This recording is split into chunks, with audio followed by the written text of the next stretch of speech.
Have you ever had that quiet moment where you stop and wonder if you're actually doing okay with money, or if you're just telling yourself that you are, while everyone else seems to be moving ahead? Because sometimes it hits you late at night when everything is quiet and your thoughts get louder. Or maybe it happens while you're scrolling and you see people your age traveling, upgrading their lives, buying things that feel just a little out of reach. And you start asking yourself a question that most people don't say out loud. Am I falling behind? And the truth is, almost nobody has a clear answer to that because we live in a world where financial reality is hidden behind appearances. People show the best parts, but never the full picture. And that creates this illusion that everyone else has it figured out, while you're still trying to understand where you stand. But what if the reality is very different from what you think? What if the average person is not as far ahead as they appear, and in many cases is struggling more than you would expect? Because when you actually look at real patterns of how people earn, spend, save, and live, you start to notice something surprising. Most people are not building wealth. They're simply maintaining a lifestyle, trying to keep up with their own expectations. And that changes how you should look at your own situation. Because suddenly, it's not about comparing your life to what you see online. It's about understanding what normal actually looks like and deciding if you even want that version of normal. So let's start with income, because most people assume others are earning much more than they are. But in reality, the typical worker earns a moderate amount that looks fine on paper, but feels very different once real life expenses come into play.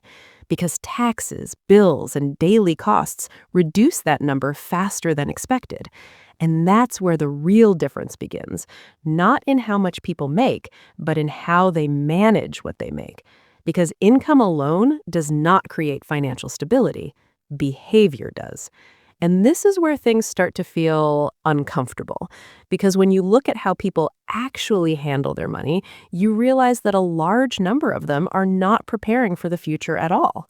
They're focused almost entirely on the present.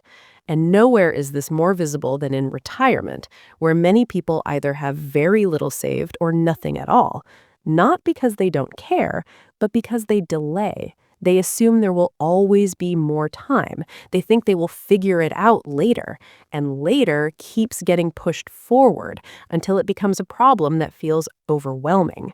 And even for those who are saving, the amounts are often not enough to support the kind of life they imagine, because what sounds like a decent amount today does not stretch very far over decades, especially when you consider rising costs and unexpected situations.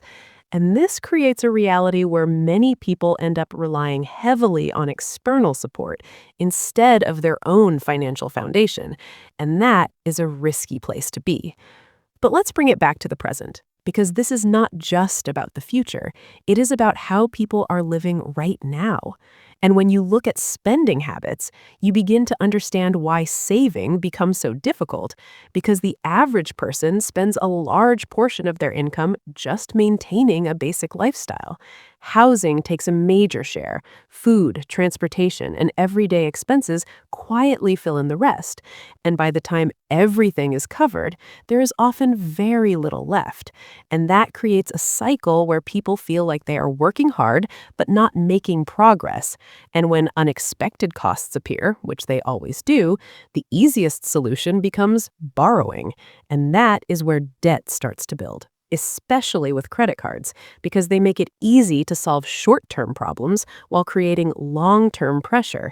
And what begins as a small balance can quickly grow into something that feels difficult to manage, not because of the original spending, but because of the interest that keeps increasing over time. And what makes it even more frustrating is that much of this debt comes from things that do not actually improve long-term quality of life. They provide temporary satisfaction, but leave behind a lasting cost. And once you're caught in that pattern, it becomes harder to move forward because more of your income goes toward the past instead of building the future.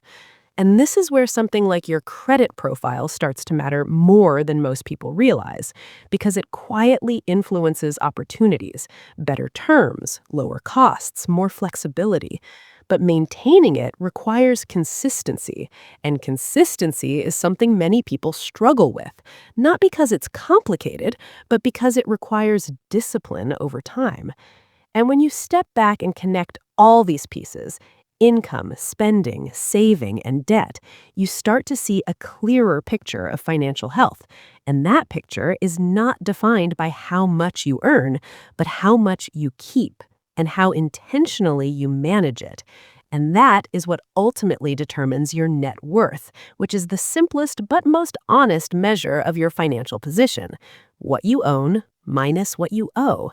And for many people, that number is lower than they expect, not because they do not earn enough, but because their habits do not support long-term growth.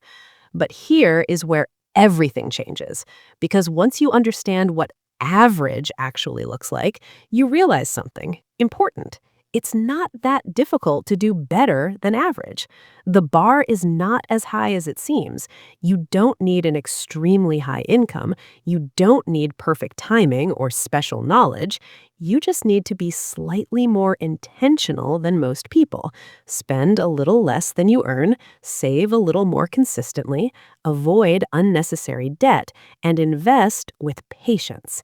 And over time, those small differences create a gap that becomes impossible to ignore. Because while others remain in the same cycle, you begin to move forward, slowly at first, then faster as momentum builds. And that's the part most people overlook. They underestimate the impact of small, consistent actions and overestimate the importance of big, one-time decisions.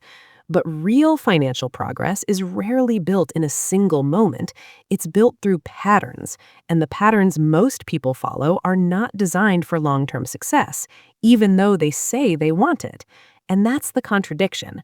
People say they want financial freedom, they want security, they want peace of mind, but their daily choices do not reflect those goals. Not because they don't care, but because they don't fully understand where they stand or what needs to change. And that's why awareness is so important, because once you see the real picture, once you understand what most people are actually doing, you gain clarity. And clarity gives you control.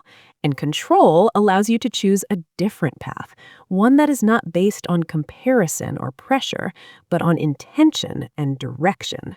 And that's the real advantage.